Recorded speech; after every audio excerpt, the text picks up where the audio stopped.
नमस्कार दोस्तों।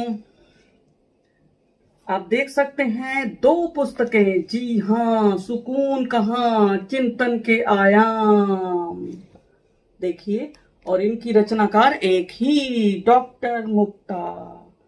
आज मैं इन पुस्तकों के बारे में बात करूंगी। जी हाँ मित्रों, मैं बता देती हूँ इन पुस्तकों के बारे में, इनकी रचयिता के बारे में। ये दोनों पुस्तकें 2020 में आई है, पेपर बैक में हैं। और इनकी एक तो है आलेख संग्रह और एक है कविता संग्रह। सुकून कहाँ कविता संग्रह और आलेख संग्रह चिंतन के आयाम। डॉक्टर मुक्ता माननीय राष्ट्रपति जी द्वारा सुब्रमण्यम भारती पुरस्कार से पुरस्कृत हैं, श्रेष्ठ महिला रचनाकार हैं। और यह इन पुस्तकों के बारे में बता देती हूँ। साहित्य भूमि नई दिल्ली से प्रकाशित हुई हैं ये दोनों पुस्तकें। अब डॉक्टर मुक्ता किसी परिचय की मोहताज नहीं है, मैंने बता दिया आपको। इन्होंने पीएचडी की है, प्राचार्य रही हैं, हरियाणा साहित्य अकादमी की निदेशक रही हैं, हरियाणा ग्रंथ अकादमी की निदेशक रही हैं, सदस्य हैं केंद्रीय साहित्य अकादमी, गुरुग्राम निवासी हैं ये। अनेक पुरस्कार मिल चुके हैं, 34 पुस्तकें प्रकाशित हुई हैं। कहानी, कविता, लघु कथा, निबंध, समालोचना इनकी विधा है। सुकून कहाँ, पहले मैं इसके बारे में बात करूंगी। इसका मूल्य है 260 रुपए, पृष्ठ 128।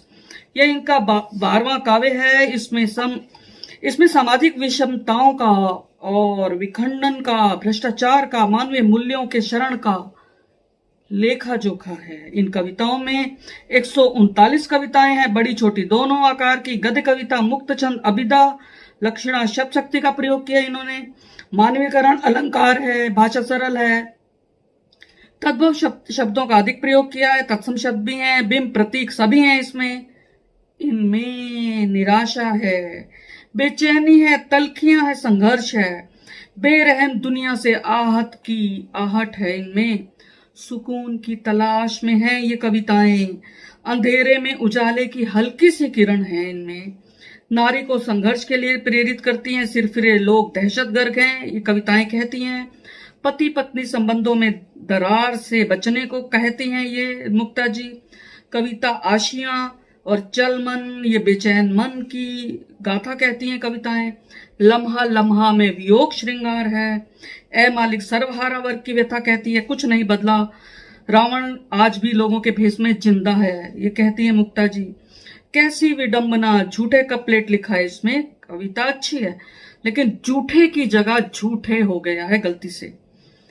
अवैतनिक मजदूर, बहुत अच्छी कविता, नए कलेवर की। ये कहती हैं कि पति मालिक है और पत्नी अवैतनिक मजदूर है। सभी ऐसे नहीं है लेकिन फिर भी 50% घरों में यही स्थिति है, 50 से भी ज्यादा कहूंगी मैं। और अधूरी प्यास, बेगैरत पुत्र की को भर्त्सना करती हैं ये। लिव इन रिलेशन और दो घर, स्त्री विमर्श की कविताएं हैं काफी सारी इसमें। खाना बदोश, आरक्षण का इन्होंने पुरजोर विरोध किया मुक्ता जी ने। सही कहा उन्होंने कि आरक्षण को इन्होंने कोड की संज्ञा दिया। और शर्म में उन लोगों की, उन महिलाओं के विरोध करती हैं जो दहेज के लिए अपने ससुराल वालों पर झूठे आरोप लगाती हैं। सामंती प्रथा, बढ़िया मेरे को कविता लगी। और ये कहती है कि पति कहाँ मुक्त रह पाता है सामंती प्रथा से, यानी पति स्वयं एक सामंत की भूमिका निभाता है। ये कहती हैं कि आपदाएं इम्तिहान लेती हैं। और तीर्थ यात्रा में इन्होंने, इस कविता में इन्होंने अपनों द्वारा त्यागी स्त्रियों का दुख इन्होंने कविता में ढाला है। तो मित्रों, सुकून कहाँ में सच में इनकी कविताएं पढ़कर ऐसा लगने लगा है मुझे कि सुकून कहाँ है, लेकिन हमें तो आशा की किरण खोजनी होगी ना। तो मैं एक कविता, शीर्षक कविता सुकून कहाँ, ये स्त्री विमर्श की कविता है। ये कहती हैं कि बेटी जिसके भ्रूण को नष्ट करने पर आमादा मां भूल जाती है, वह भी किसी की बेटी है। देखिए, गद्य कविता का रूप है ये। विवाहोपरांत पति के पिता के आंगन की कली, विवाहोपरांत पिता के आंगन की कली उसके साय में पली बड़ी बन जाती है दुश्मन उसकी, जिसे वह बड़े लाड प्यार से ब्याह कर लाती अपने घर आंगन। उसे दुश्मन संभासती, उस पर सितम ढाती, उस सीसीटीवी कैमरे की भांति हर पल पल की खबर रखती। ये शायद सास के बारे में कहा है। उसे नीचा दिखाने का हर संभव यत्न करते कर देती उसकी हर खुशी दफन। वह मासूम मर्यादा वर्जनाओं और सीमाओं के दायरे में बंधी स्वयं को चक्रव्यूह में फंसा पाती और सोचती वह पहले भी खूंटे से बंधी थी, अब भी उसी लीक पर चलने को विवश। केवल स्थान परिवर्तन यानी मायका और ससुराल दोनों ही उस पे बंदिशें रखता है। उसकी जिंदगी उस धुरी के चारों ओर घूमती, चक्कर काटती, उसी अहाते में गुजर जाती, आंसुओं की धरोहर को सहेजते संजोते वह अतीत में खो जाती। काश उसे मिला होता निस्सीम गगन, तो सुकून से जी पाती, सागर की लहरों की भांति अटखेलियां करती, हिरनी की भांति उछलती कूदती फरलांगती, उन्मुक्त भाव से निर्बंध विचरती, वर्तमान में जीती, आगम की चिंता से बेखबर, अपने हम सफर के साथ उमंग से जिंदगी की राहों पर समर्पण भाव से बढ़ती चली जाती। ससुराल को घर समझ सजाती संवारती, स्नेह लुटाती, परंतु पल भर के लिए भी वहां सुकून नहीं पाती। जी हाँ, एक ऐसी स्त्री की विडंबना है, ऐसी स्त्री की परिस्थिति है। क्या कह सकते हैं, हम सफर का अच्छा होना बहुत जरूरी है।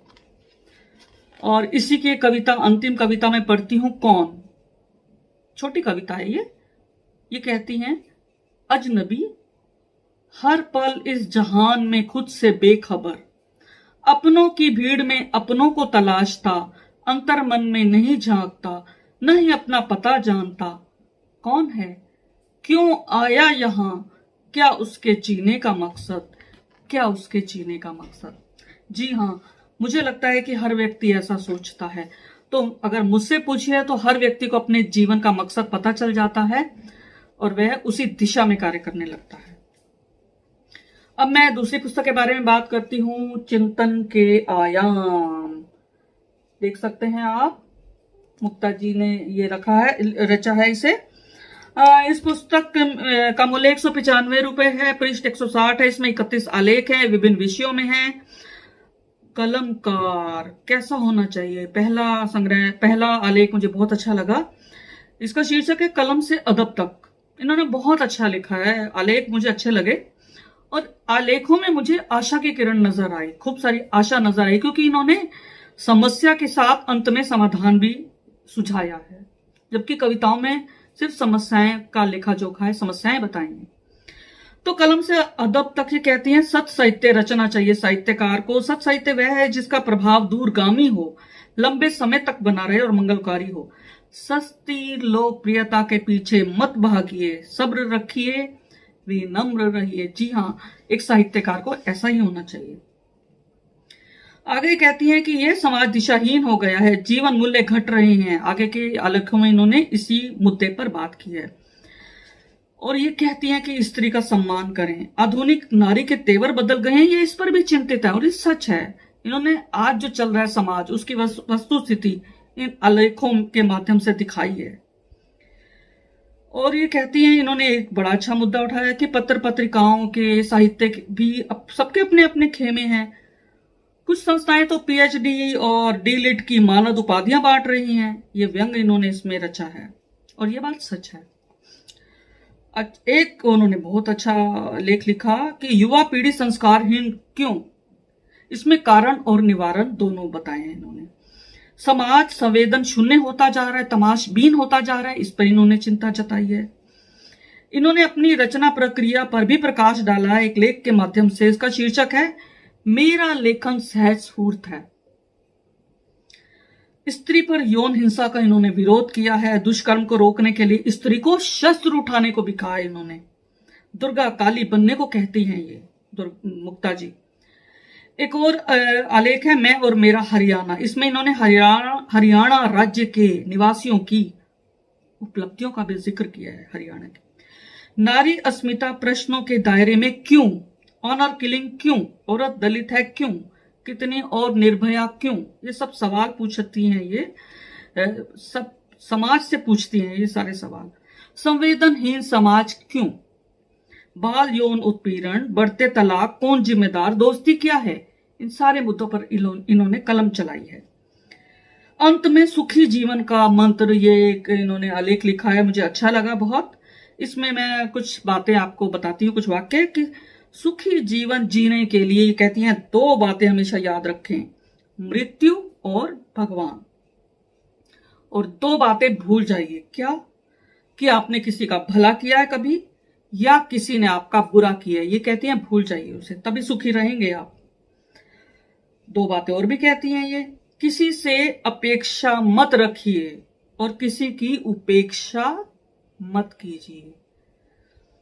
दूसरा फिर ये कहती हैं कि आत्म संतोष सबसे बड़ा धन, वही सबसे धनवान है जो आत्म संतोषी है। बहुत अच्छा कहा इन्होंने। और अंत में इन्होंने लिखा है कि वक्त, दोस्त और संबंध, हमें इनकी कदर करनी चाहिए, क्योंकि मुसीबत में यही तीनों काम आते हैं और वक्त के साथ चलना चाहिए। अगर आप नहीं चलेंगे तो वक्त आपको पीछे धकेल कर आगे बढ़ जाएगा।